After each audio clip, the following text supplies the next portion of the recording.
Welcome back. Tehreek Insaf حکومت کے 3 سال مکمل ہو گئے. باقاعدہ تقریبات کا انعقاد بھی کیا جائے گا, رپورٹس بھی جاری کی جائیں گی جس میں وفاق اور صوبائی سطح پر یہ بیان کیا جائے گا کہ حکومت نے اپنے 3 سالوں میں کیا کارکردگی دکھائی ہے. ایک منشور تھا تحریک انصاف کا جس کے تحت عوام کے دلوں کو جیتا گیا اور عوام کے ووٹوں سے پھر وہ حکومت بھی بنانے میں کامیاب ہوئے. ان 3 سالوں میں کیا کچھ کیا تحریک انصاف نے عام عوام کے لیے, اس پر بات کرنے کے لیے ہمارے ساتھ وزیر مملکت برائے اطلاعات و نشریات فاروق حبیب صاحب موجود ہیں. سر تھینک یو سو مچ, بے حد شکریہ آپ کے قیمتی وقت کا. مجھے سب سے پہلے فاروق حبیب صاحب یہ آپ سے جاننا ہے کہ سب جانتے ہیں کہ ان 3 سالوں میں جو بہت بڑا بوجھ ہے وہ افغانستان کے مسئلے کی صورت میں حکومت کے کندھوں کے اوپر ہے. کیوں نہ اس بوجھ کو ہلکا کیا جائے, اپوزیشن کے ساتھ بیٹھ کر بات چیت کر کے ان کو اعتماد میں لے کر. پارلیمنٹ کے اجلاس کی ڈیمانڈ بھی آئی تھی اپوزیشن کی طرف سے, اب تک حکومت گریزاں کیوں ہے کہ اپنی انیشیٹیوز اور اپنی پالیسیز کو اپوزیشن کے ساتھ شیئر کرے, ان کے ساتھ بات چیت کرے؟ دیکھیں بات یہ ہے کہ جہاں تک رہ گئی بات اپوزیشن کی تو لیڈرشپ سے ہم رابطے میں ہیں اور اسپیکر صاحب بھی پارلیمنٹری لیڈرز کے ساتھ رابطے میں ہیں. اس سے قبل آپ کے علم میں ہے کہ قومی اسمبلی کی جو قائمہ کمیٹی ہے قومی سلامتی کے حوالے سے, اس کا بھی ان کیمرہ اجلاس ہوا تھا جہاں پہ تمام پارلیمنٹری جو لیڈرشپ تھی ان کو پاکستان کی تمام قیادت نے جو ہے وہ ان کو بریفنگ دی. اس میں عسکری قیادت بھی موجود تھی اور افغانستان کی صورتحال کے اوپر تمام لوگوں کو آگاہ کیا گیا تھا.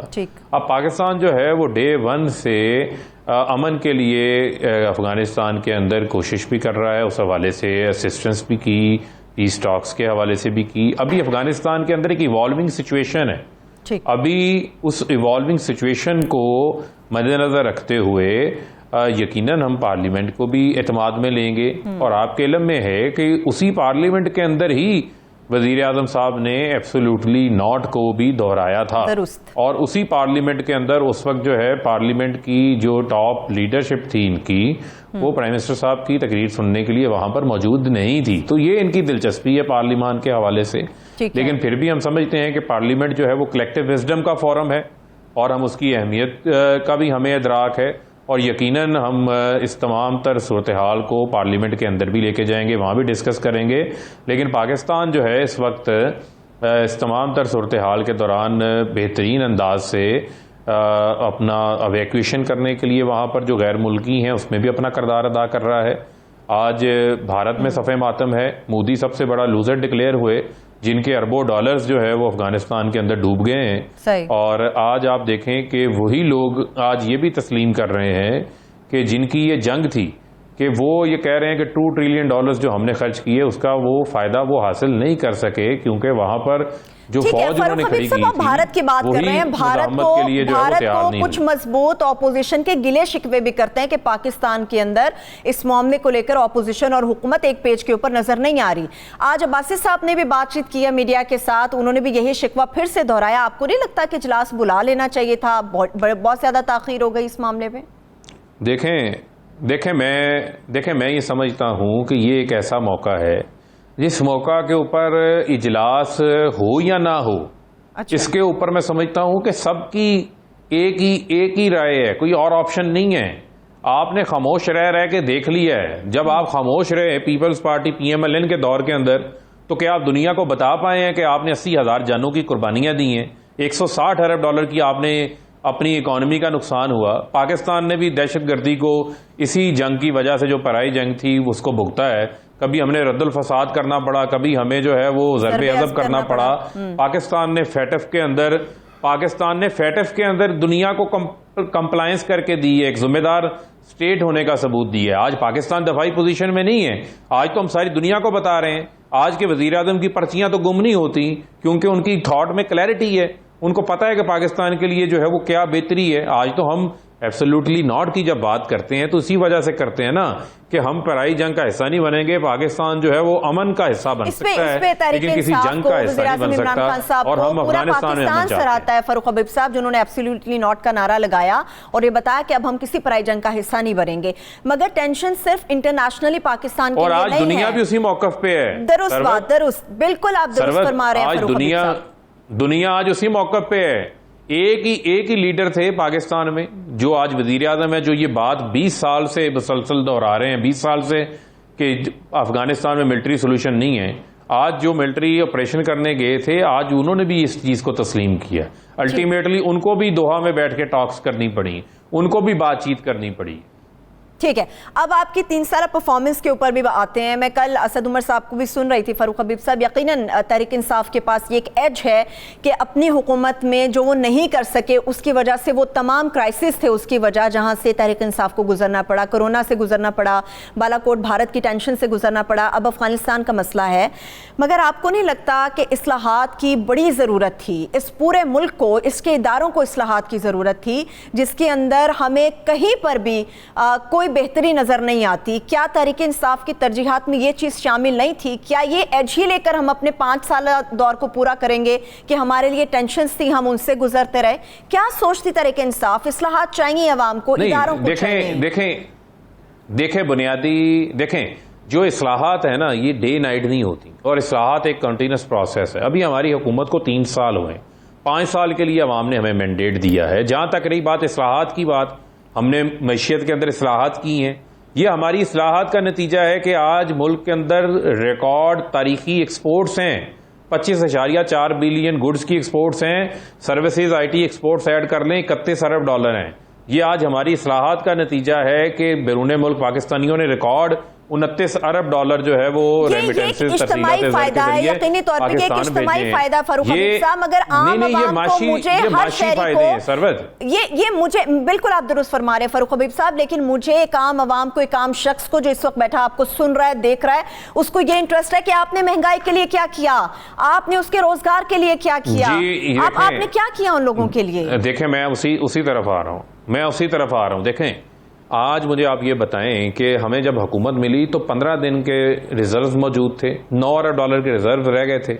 $7 ارب اسحاق ڈار فکٹیشلی ڈالر کو روکنے کے لیے اکانومی میں جھونک کے چلے گئے تھے. اگر ملک بینک ڈیفالٹ پہ جاتا تو یہاں پر بے روزگاری کا ایک بڑا طوفان آنا تھا.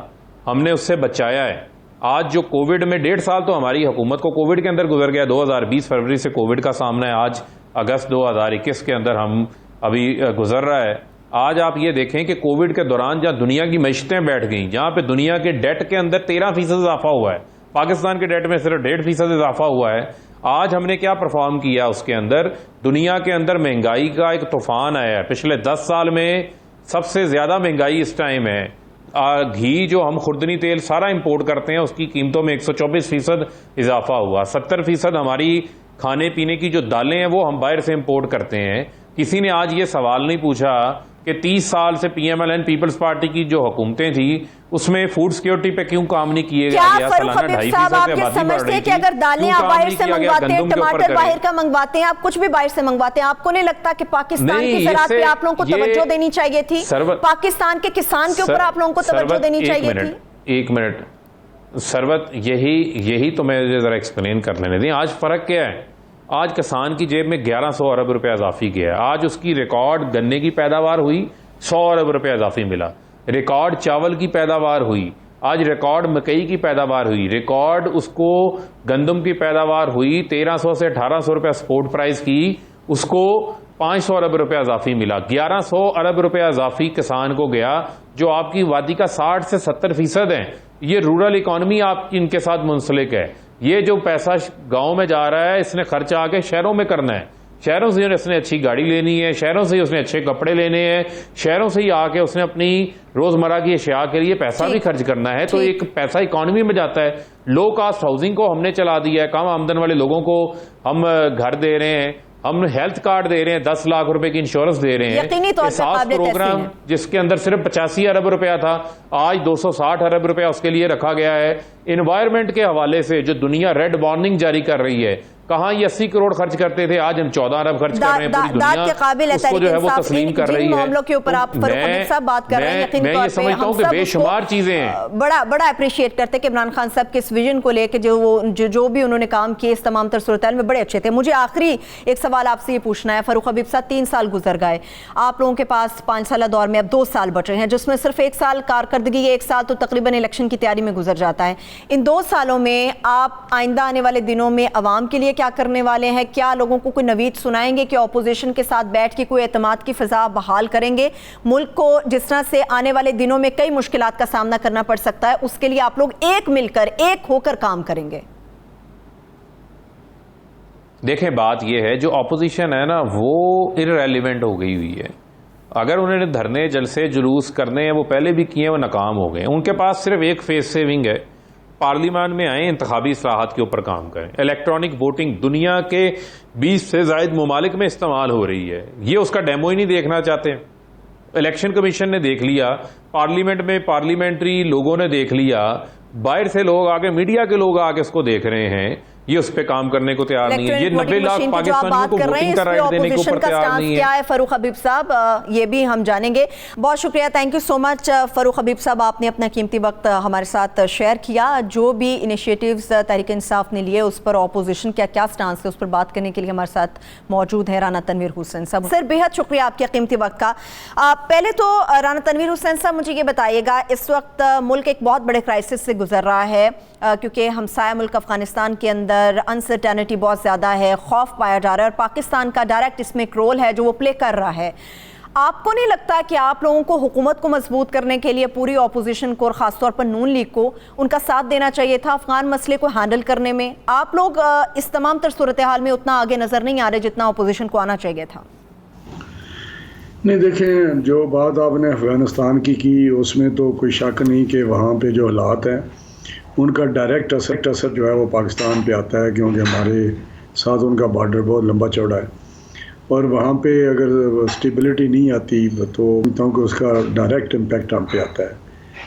تو جہاں تک ابھی اس نئے چیلنج کا تعلق ہے جو ہمیں اس وقت وہاں پہ سچویشن ہے افغانستان میں، تو اپوزیشن تو بڑا مثبت رول ادا کر رہی ہے، لیکن اپوزیشن کو تو یہ تو چاہیے گورنمنٹ کو، جو گورنمنٹ ہوتی ہے، جو اس وقت موجودہ گورنمنٹ ہے، اس کو چاہیے تھا کہ وہ اپوزیشن کے ساتھ رابطہ کر کے ان کو آن بورڈ کرتی، اور جو سچویشن وہاں ہے ان پہ ان کو اعتماد میں لیا جاتا، اور اپنی جو ان کی ڈائریکشن ہے یا اپنی ان کی پالیسی ہے یا پروگرام ہے، کس طرح اس ایشو کو یا اس وقت جو پریویلنگ سچویشن ہے کس طرح اس کو ہینڈل کیا جا سکتا ہے.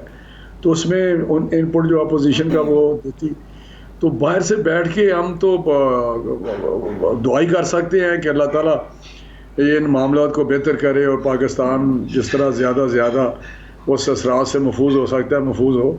تو میں نہیں سمجھتا کہ یہ آپ نے جو بات کی ہے اس پہ کوئی اپوزیشن کی طرف سے کوئی نیگیٹیوٹی ہے. یہ بڑا کلیئر ہے کہ یہ اس کو قدم بڑھانا چاہیے حکومت کو، قدم نہیں بلکہ یہ ضروری ہے سچویشن میں کہ وہ تمام پولیٹیکل پارٹیز اور جو پارلیمنٹ ہے وہ اس کو اعتماد میں لے. اور ہم نے تو وہاں پہ یہ مطالبہ بھی کیا ہے کہ وہ پارلیمنٹ کی سیٹنگ جو ہے جوائنٹ سیٹنگ ہو، وہاں پہ بریف کیا جائے، بتایا جائے، اور پھر جو ان کے پاس حقائق ہیں وہ ہمارے پاس تو نہیں ہیں. ہم وہ اس وقت جو دیکھ رہے ہیں یہی ہے، جس راب کو چیزیں لگ رہی ہیں کہ بہت ہی خطرناک ڈائریکشن پہ چیزیں جا رہی ہیں. تو اس کا ہم تو بالکل بڑے پازیٹیو ہیں اور مطالبہ کیا ہے کہ ہمارے ساتھ بیٹھ کے ہمیں بتایا جائے، ہمارا انپٹ اگر چاہیے تو ہم دینے کو تیار ہیں. ٹھیک ہے، ایک سینئر ممبر کی حیثیت سے رانا تنویر حسین صاحب، ایک سینئر ممبر کی حیثیت سے آپ کیا سمجھتے ہیں کہ چونکہ اپوزیشن نے ایک ڈیمانڈ بھی کی تھی کہ پارلیمنٹ کا ایک اجلاس ہونا چاہیے تاکہ ہمیں ہماری پالیسیز اور فارن پالیسیز کے حوالے سے خاص طور پہ اپڈیٹ کیا جا سکے کہ حکومت کیا انیشیٹیوز لے رہی ہے، آپ کو کیا لگتا ہے ایک سینئر ممبر کی حیثیت سے کہ حکومت ریلکٹنٹ کیوں ہے، گریزاں کیوں ہے کہ آپ لوگوں کے ساتھ بیٹھے اور آپ لوگوں کے ساتھ اپنی چیزوں کو شیئر کرے؟ کیا وجہ ہے؟ یہ حکومت میں سمجھ نہیں آ رہی مجھے. میں جب سے یہ حکومت آئی ہے، جس طرح بھی یہ آئی ہے، اس وقت سے دیکھیں جتنے بھی اس قسم کے نیشنل سیکیورٹی کے معاملات آئے ہیں، درپیش ہوئے ہیں یا ہمارے سامنے آئی ہیں سچویشن، اس میں کبھی بھی حکومت کی سطح پہ کوئی ایسا مثبت رویہ نہیں ان کا رہا جیسے ہم کہہ سکیں کہ وہ نیشنل انٹرسٹ کے لیے اپنی ایگو کو، اپنی ان معاملات کو پیچھے چھوڑنے کو تیار ہیں. اور آپ کو پتہ ہوگا جب انڈیا کا ہمارے ساتھ ایک ہوا تھا فروری میں، جی کچھ پیچھے جب ان کا جہاز بھی مار گرایا تھا، تو اس وقت بھی پرائم منسٹر صاحب یا حکومتی سطح پہ کوئی ایسی پیش رفت نہیں ہوئی تھی. یقینی طور پہ بریفنگ دی گئی پارلیمانی لیڈرز کو، جو نیشنل سیکیورٹی کے ادارے ہیں اس کے ان کی طرف سے دی گئی تھی بریفنگ, اور پرائم منسٹر صاحب اس وقت بھی کوئی گھنٹہ 1-1.5 گھنٹہ انتظار کرتے رہے, آئے نہیں ہیں. تو وہ کبھی بھی کسی جگہ پہ بھی آپ کو نظر نہیں آئیں گے جو اس طرح کی سچویشن ہو. تو پیچھے بھی افغانستان پہ بریفنگ ہوئی تھی ان کیمرہ, تو اس وقت بھی پرائم منسٹر صاحب تو نہیں تھے, لیکن بہرحال وہ بریفنگ ہوئی تھی تو وہ کنکلوسیو نہیں تھی, وہ مکمل نہیں تھی. تو اس وقت بھی کیونکہ ٹائم کافی ہو گیا تھا, تو پھر یہ بات ہوئی تھی کہ 2-4-5 دن بعد دوبارہ میٹنگ کرتے ہیں اور اس کو کمپلیٹ کرتے ہیں. لیکن وہ 4 دن جو ہے وہ بڑھتے بڑھتے یہاں تک آ گیا. افغانستان میں اس تیزی سے تبدیلیاں آئی ہیں, وہاں پہ ایسی ڈیولپمنٹس ہوئی ہیں کہ اب تو میرا حال انتہائی ضروری ہے کہ بیٹھ کے پوری قوم کو آن بورڈ لے کے آگے بڑھنا چاہیے, کیونکہ یہ ایشو ایسے ہوتے ہیں, یہ اس طرح نہیں ہوتا کہ حکومت بس کر رہی ہے تو کر رہی ہے. ٹھیک ہے. اچھا رانا تنویر حسین صاحب, ابھی حکومت کے چونکہ 3 سال مکمل ہوئے ہیں اور وہ اپنی کامیابی کے جھنڈے بھی گاڑ رہے ہیں کہ کن کن میدانوں میں انہوں لوگوں نے بڑی اچھی اور اہم پرفارمنس اپنی جو ہے وہ عوام کے سامنے رکھی, عالمی برادری کے سامنے رکھی, اور باقاعدہ تقریبات بھی منعقد کی جائیں گی. جب وہ بتاتے ہیں جو ہم نے دعوے کیے ان میں بیشتر ایسے ہیں جو ہم نے پورے کیے, پھر اپوزیشن کے گلے شکووں کی وجہ کیا ہے؟ آپ سمجھتے ہیں کہ واقعی حکومت نے بڑے اچھے کام کیے؟ وہ کہتے ہیں بالا کوٹ کا انسیڈنٹ ہوا, ہم نے بڑے اچھے طریقے سے ہینڈل کیا, کووڈ آیا, ہم نے بڑے اچھے سے ہینڈل کیا, اب افغانستان کا مسئلہ عالمی برادری تسلیم کر رہی ہے, تحریک انصاف نے بڑی اچھی پالیسیز اپنائی ہوئی ہیں, تو پھر اپوزیشن کی تنقید کی وجہ کیا ہے تحریک انصاف کے اوپر؟ میں سمجھتا ہوں کہ جو بیسک چیزیں تھیں ان کا اگر میں ذکر کروں کہ ان کا جو مینیفیسٹو تھا, منشور تھا, ان کی تقاریر تھیں, ان کے وعدے تھے, تو اس پہ اگر آپ جائیں گے تو میرا سوائے شرمندگی کا اور کچھ نہیں ہے. چاہے وہ اکنامک فرنٹ ہو, معاشی حالات ہوں, لوگوں کی دو وقت کی روٹی نصیب نہیں ہے, گورننس ہے نہیں ہے, کرپشن عروج پہ ہے. میں ریاست مدینہ آپ کے سامنے ہے, 1 کروڑ وہ نوکریاں, 50 لاکھ گھر, یہ باتیں آپ جو کر رہے ہیں نا, یہ بڑی ایک عجیب طرف چلے جاتے ہیں کہ ہم کووڈ کو, اگر اس میں کوئی بلیسنگ ہوئی ہے یا کچھ کوئی ایسی یہاں پہ حالات ہوئے ہیں, کوئی اس پہ انہوں نے کوئی کمال, میں نہیں سمجھتا کوئی اللہ کی مہربانی کو اس طرح لیا جائے کہ اپنے اوپر کہتے کہ ہم نے کوئی کمال کر دیا. ان کا تو کمال یہ تھا کہ یہ ٹائملی ویکسینیشن خرید نہیں سکے, یہ ٹائملی ویکسینیٹ کر نہیں سکے, ہیلتھ ورکرز کو یہ جو ان کو الاؤنسز دے نہیں سکے, تنخواہیں ان کو دیتے نہیں ہیں, اور وہ ایجیٹیٹ کرتے ہیں جو اس فرنٹ لائن کے ہمارے ورکر ہیں, ہیلتھ ورکر ہیں. تو یہ اتنی مطلب ناکامیاں ہیں کہ ایک پلندہ ہے, وہ ایک جھوٹ بولتے ہیں, ڈٹھائی کی طرح چل رہے ہیں, اور ایک نیریٹو لے کے چل پڑتے ہیں, اور ان کے ترجمان کی جو درجنوں ایک بریگیڈ ہے وہ آ جاتے ہیں اور وہ شروع ہو جاتے ہیں. لیکن لوگوں سے پوچھیں کہ کیا ان کے ساتھ یہ گورنمنٹس کے ساتھ سے وہ سیٹسفائی ہے؟ آپ مجھے بتا دیں کیا انہوں نے جو کیا ہے GDP کو انہوں نے ان کو دی 5.8% پہ, تو اس کو یہ 1% پہ لے گئے یا مائنس پہ لے گئے. جو چیزیں تھیں وہ ان سے انہوں نے بے انتہا ان کو پیچھے کی طرف لے گئے. سرکول ڈیٹ جو ہے وہ ایک پہاڑ کی طرح کھڑا ہے. لیکن رانا تنویر حسین صاحب, اس بات میں بھی کوئی شبہ نہیں ہے کہ اگر حکومت نے جو دعوے کیے اگر نہیں پورے کیے, جو آپ کے مطابق ہے, اپوزیشن اور عوام بھی سمجھتی ہے کہ بڑے مسئلے مسائل ہیں, تو حکومت کے درمیان سخت دائرہ کھینچنے کے لیے, حکومت پہ دباؤ کے لیے اپوزیشن ہوتی ہے. اپوزیشن کو عوام اپنے ووٹوں سے منتخب کرتی ہے, پارلیمنٹ کے اندر لے کر جاتی ہے, مگر آپ لوگوں کے تو آپس کے اختلافات اتنے ہیں جس نے حکومت کو ہلہ شیری دی ہوئی, اور آپ لوگ کمزور ہیں, عوام کا کوئی پرسانے حال نہیں ہے. نہیں دیکھیں, میں سمجھتا ہوں کہ آپ کسی حد تک ٹھیک کہہ رہی ہیں. میں سمجھتا ہوں کہ جو اپوزیشن کا رول ہے وہ حکومت کو ان کے جو غلط پالیسیز ہیں یا غلط کام ہیں یا ان کی کارکردگی بری کارکردگی ہوتی ہے یا عوام کو ریلیف نہیں مل رہا ہو, اس کا ہم نے پریشر ڈالنا ہوتا ہے, اور ان کو ڈائریکشن ہاؤس کے اندر, پارلیمنٹ کے اندر, پارلیمنٹ کے باہر ایک دباؤ رکھنا ہوتا ہے. ٹھیک ہے. لیکن انفارچونیٹلی جب PDM بنی, اس میں بڑی ہماری زبردست ایک ہم نے راستہ اختیار کیا تھا, موبلائز کیا لوگوں کو, اور یہاں پہ ہوا کہ آپ دھرنا دیں گے, جو اس کو کلمینیٹ کرنا تھا کہ آپ دھرنا اور استعفے ہوں گے. تو اس وقت ایک ایسا جیسے PDM کٹھی نہیں رہ سکی. ٹھیک ہے. وہ بڑا بد قسم دی ہے. تو اس طرح وہ جو پریشر تھا جو بلٹ اپ کیا ہوا تھا وہ اس طرح نہیں رہا پریشر گورنمنٹ پہ, اور اس وقت گورنمنٹ بڑی ڈیفینسو تھی اور ہر وقت یہ کہتی تھی کہ عوام کو کوئی ریلیف. مجھے رانا تنویر حسین صاحب آپ سے ایک آخری سوال مجھے کرنا ہے.